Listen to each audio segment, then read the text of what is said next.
ಅಮ್ಮ ಅಮ್ಮ ಚಂದ್ರಮ್ಮ. ಯಾರು ವಟುಗಳು?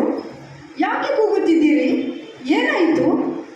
ನನ್ನ ಮಗ ಲೋಹಿತಾಶ್ವನಲ್ಲಿ ಅವ ಯಾಕೆ ಬರಲಿಲ್ಲ? ನೀವೆಲ್ಲ ಒಟ್ಟಿಗೆ ಕಟ್ಟಿಗೆ ತರಲು ಕಾಡಿಗೆ ಹೋದವರಲ್ಲವೇ?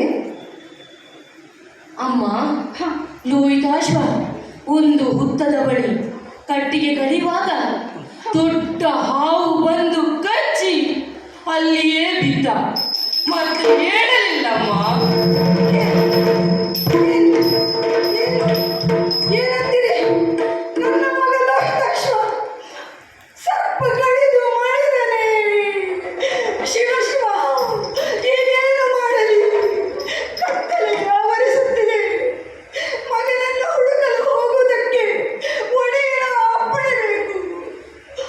ಹೋಗಿ ಅಪ್ಪಣೆ